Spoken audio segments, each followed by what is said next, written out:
Studio. जब से सखी आईनी रे गवाना मिलल बकल होल मर्द हमरा ढोरी चटाना। यही खेल में जोबन हमर भइल कोनो फ्यूज रे। भतरा सखी देवरो करे यूज रे। भतरा सखी देवरो करे यूज रे। जब से सखी आईनी रे गवाना मिलल बकल होल मर्द हमरा ढोरी चटाना। यही खेल में जोबन दुनु भइल कोनो फ्यूज रे। भतरा सखी देवरो करे यूज रे। भतरा साला देवरो करे यूज रे। डीजे विकास, डीजे विकास मटियागला सीतामढ़ी, मटियागला सीतामढ़ी।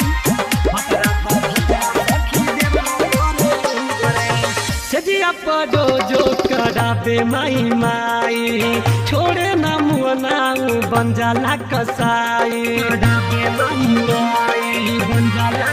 सखी सजिया पड़ो जो कराबे माई छोड़े ना मुना बन जाला कसाई। कैसे सही सखी दूगो मरद के जोर रे। देहिया हमर सुख के हो गइल कमजोर रे। सामान में दर्द करे लागे होई सीज रे। भतरा सखी देवरो करे यूज रे।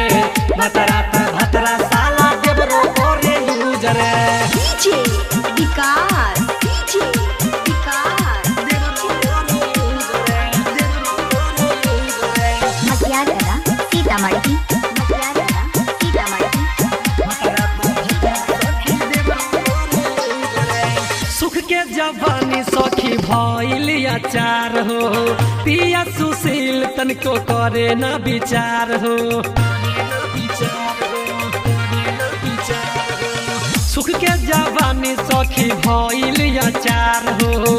पिया सुशील तनको करे न विचार हो। देवरू पड़वाना सब लुटले खजाना। हाय रे कैसन आहा गोइल बा जवाना। सोच लागे हमर उड़ जाई फ्यूज रे। भतरा सखी देवरो करे यूज रे। भतरा साला देवरो करे यूज रे। जब से सखी आईनी रे गवाना मिलल बकल होल मर्द हमरा ढोरी चटाना। यही खेल में जोबन दुनु भइल कोनो फ्यूज रे। भतरा सखी देवरो करे यूज रे। भतरा साला देवरो करे यूज रे। Ambe recording studio Delhi.